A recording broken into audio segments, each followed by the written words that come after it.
الحمد لله والصلاة والسلام على سيدنا محمد وعلى آله وأصحابه أجمعين. أما بعد فأعوذ بالله من الشيطان الرجيم. بسم الله الرحمن الرحيم.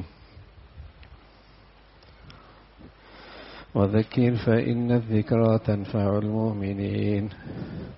صدق الله العظيم.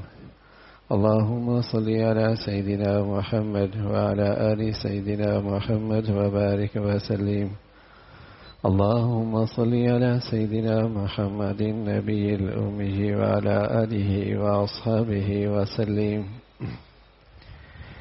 میرے معزز مسلمان بزرگوں، عزیز بھائیوں، اہل اسلام، امت اسلامیہ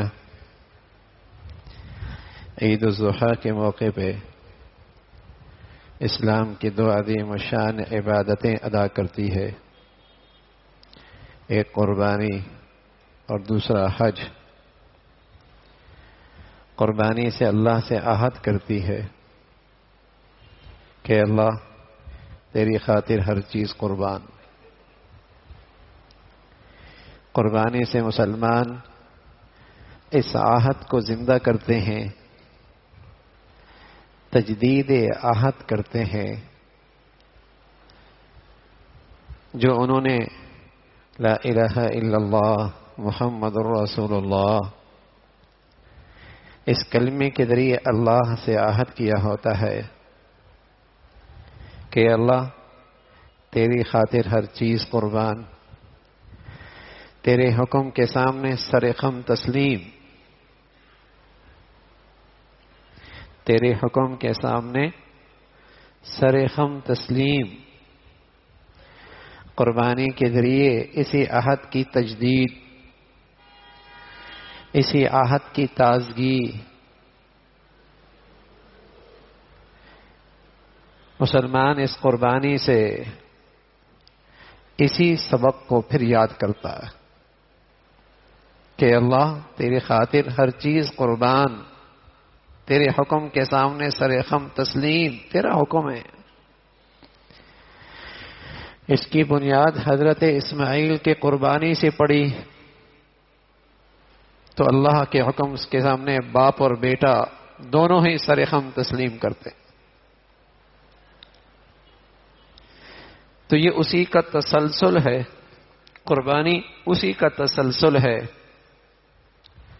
اسی عہد کی تجدید ہے، اسی سبق کی تازگی ہے۔ اللہ کرے ہم سب کو اس عہد کی برکتیں نصیب ہوں اور ہم اپنی پوری زندگی میں اس عہد کو وفا کرنے والے نظر آئیں۔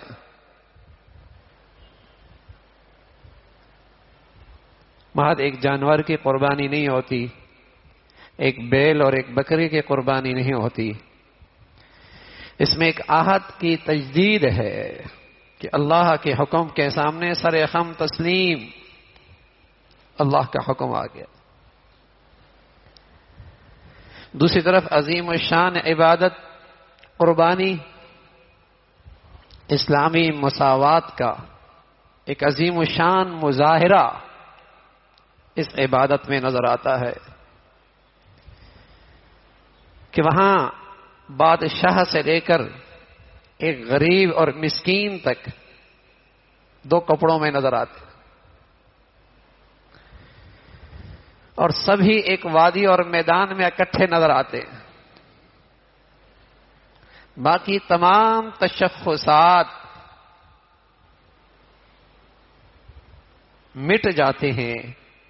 ایک ہی تشخص ہے کہ یہ حاجی ہے اور اللہ کا حکم پورا کرنے کے لیے آیا ہے۔ میدان منا،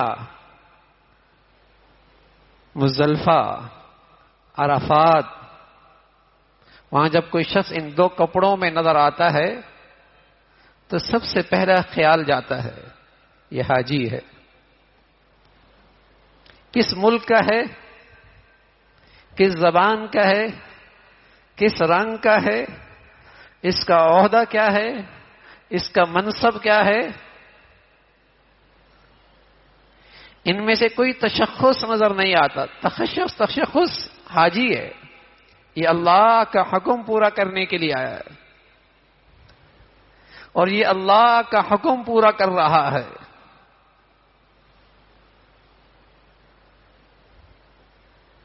ہم نے حجاج سے عرض کیا، عرفات میں بھی عرض کیا، ان حجاج سے منا میں بھی عرض کیا،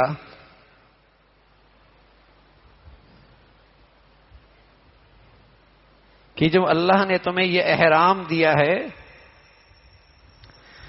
یہ تمہیں احرام اسلام کے احرام کے صدقے ملا ہے. یہ جو تم نے احرام پہنا ہوا ہے، میقات سے پہنا ہے،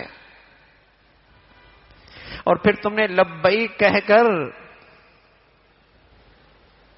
اس کی نیت کی ہے اور اس کی تم پر پابندیاں عائد ہو گئیں،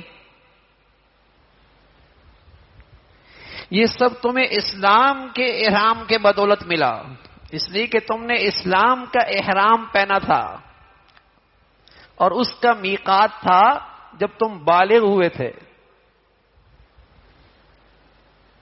اور اس کا تلبیہ تھا لا الہ الا اللہ محمد الرسول اللہ.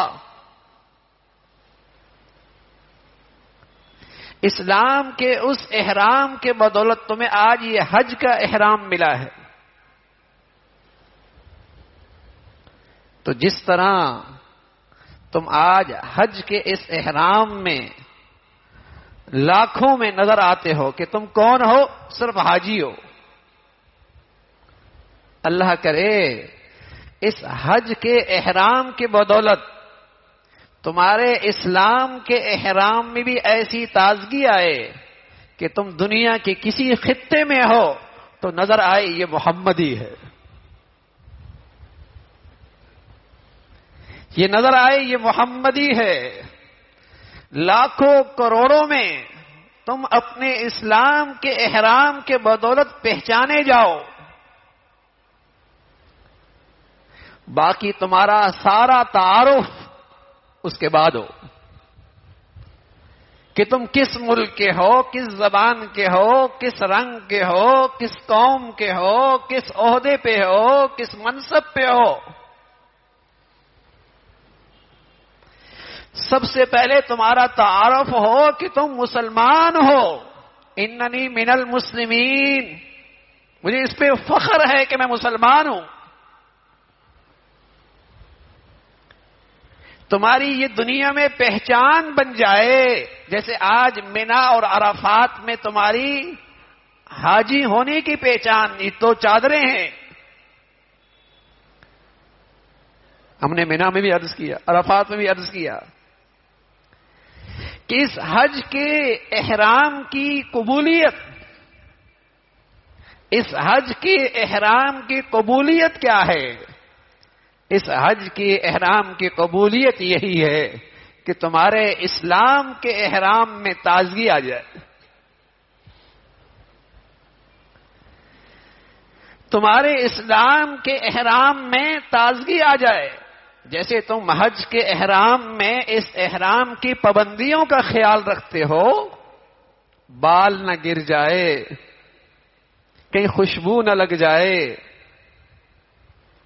کہیں کچھ اور اس احرام کے خلاف غلطی نہ ہو جائے، پوری احتیاط کرتے ہو اور پھر بھی ہو جاتی ہے، پھر بھی احرام ہو تو تمہارا حج قبول ہو گیا، تمہارا یہ حج کا احرام بڑھیا ہو گیا. اس کی نشانی یہی ہے کہ تمہیں اسلام کے احرام کی بھی یہی فکر ہو کہ کہیں اسلام کے احرام کے خلاف نہ ہو جائے، کہیں تمہاری مسلمانی کے خلاف کوئی کام نہ ہو جائے، کیونکہ اسلام کے ذریعے تم نے احرام باندھا ہے، اللہ سے عہد کیا ہے، تم ایک میقات سے گزرے ہو، تم نے لا الہ الا اللہ کا تلبیہ پڑھا ہے، تمہیں اس کی فکر ہو. لیکن عموماً میرے عزیزو، مسلمان آج اسلام کے اس احرام کو پامال کر رہے ہیں، اور اس کی ایک بڑی وجہ ہے، بڑی وجہ ہے۔ حاجی حج کے احرام میں ہوتا ہے، لیکن ساتھ ساتھ ایک ماحول میں بھی ہوتا ہے، اس ماحول کا بڑا اثر، اس ماحول کا بڑا اثر ہے۔ میں حیران ہوتا ہوں، یہ حاجی جنت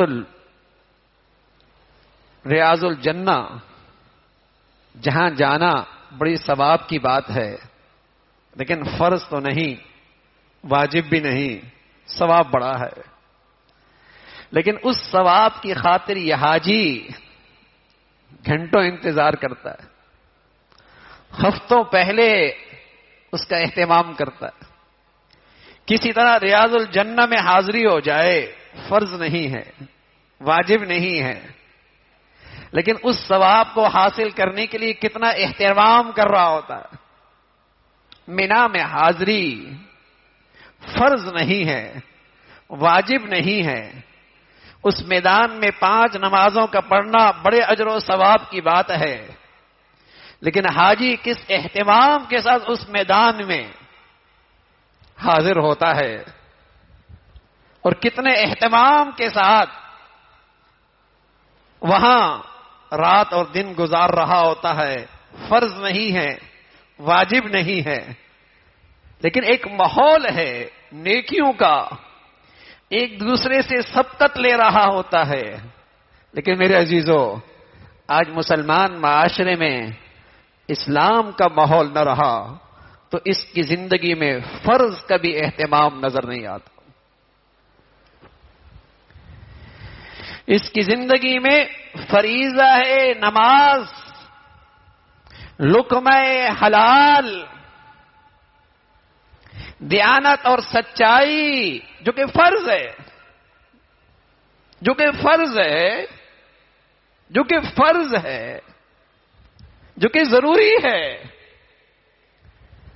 لیکن وہاں چونکہ ماحول ہے اور اس حاجی کو احرام کا ماحول، نیکیوں کا ماحول میسر ہے، تو جو چیز فرض نہیں، واجب نہیں، بڑے ثواب کی چیز ہے، اس میں ایک دوسرے سے آگے بڑھتا نظر آتا ہے، اہتمام کرتا نظر آتا ہے۔ لیکن آج مسلمانوں کے گھروں میں اور اس کے دفاتر اور کاروباری زندگی میں اور اس کے معاشرے اور سوسائٹی میں اسلام کا ماحول جاتا رہا تو اس کی اولادوں میں فرائض بھی نہ رہے، اس کی بیٹیوں میں فرائض بھی نہ رہے۔ اس مسلمان کے ہاں لقمہ حلال، دیانت اور سچائی کے ساتھ کمائی جو کہ فرض ہے، اس کا بھی اہتمام نہ رہا۔ ماحول کا بڑا اثر ہوتا ہے، ماحول کا بڑا اثر ہوتا ہے۔ ہم دیکھتے ہیں لوگ تشریف لاتے ہیں اور بڑے فکر سے کہتے ہیں اس حج کے احرام میں میرے چند بال گر گئے، اگر آپ کہیں تو دم دے دوں، احتیاطاً دم دے دوں، حالانکہ دم نہیں ہوتا اس پر، لیکن کہتا ہے دم دے دوں، چند بال گر گئے، تو ہم ان سے کہتے ہیں نہیں بھائی، دم دینے کے لیے پہلے دم نکلتا ہے، اتنا آسانی سے دم آتا نہیں، لیکن پھر بھی وہ اصرار کرتے ہیں اگر میں دم دے دوں تو کیا حرج ہے، احتیاطاً دے دیتا ہوں تاکہ میرے حج میں فرق نہ آئے، چند بال گرے ہیں۔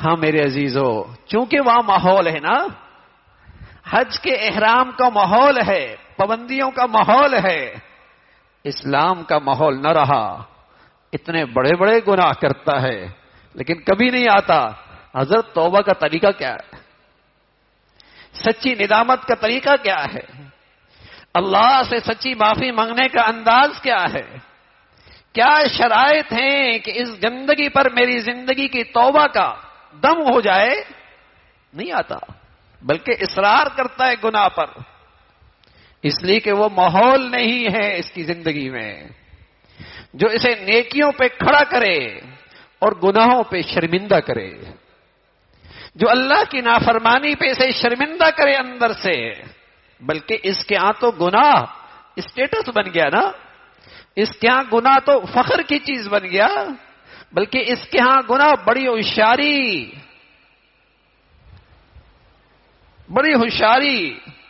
پڑھا لکھا۔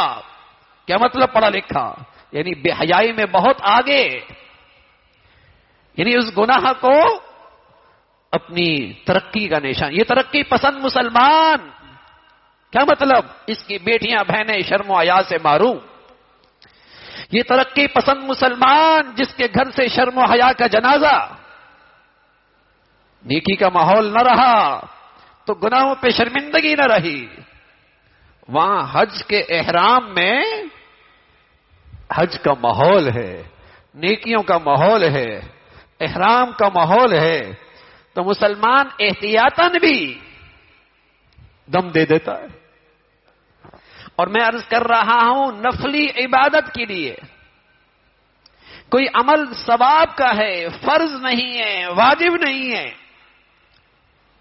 میلوں میل سفر کر رہا ہوتا ہے۔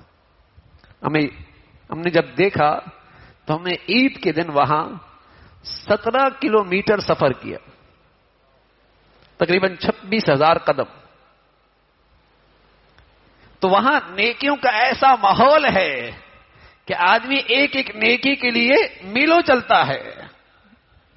اور یہاں فجر کی نماز کے لیے جو کہ فرض ہے، چند منٹ کے لیے چلنا اور اللہ کے گھر میں آنا اس کے لیے مشکل ہے۔ دفتر سے اٹھ کر مسجد میں آنا اس کے لیے مشکل ہے، ماحول نہیں ہے۔ اس لیے اللہ تعالیٰ نے اہل ایمان سے کہا کونوا مع الصادقین، ایمان والو اپنا ایمان بچانا ہے، اپنی اسلام کی زندگی بچانی ہے تو نیک لوگوں کے ساتھ رہو، نیک لوگوں کے ساتھ اپنے بچوں کو رکھو، اپنے بچیوں کو نیکیوں کا ماحول دو، اپنے گھر والوں کو اللہ والوں کے ساتھ قریب کرو۔ کونوا مع الصادقین، جن کا کردار، جن کا عقیدہ، جن کا نظریہ، جن کی زندگی سچائی پر ہے، سچوں کے ساتھ رہو گے، نیکی اپنانا آسان، غلطی پھر بھی ہوگی، گناہ پھر بھی ہو جائے گا، پوری احتیاط کے باوجود اللہ کا حکم ٹوٹ جائے گا، لیکن تمہیں وہ نیکی کا ماحول اندر سے شرمندہ کر دے گا۔ وہ نیکی کا ماحول تمہیں غلطی پر شرمندہ کرے گا اور تمہیں جلد فوراً توبہ کی توفیق مل جائے گی، استغفار کی توفیق مل جائے گی۔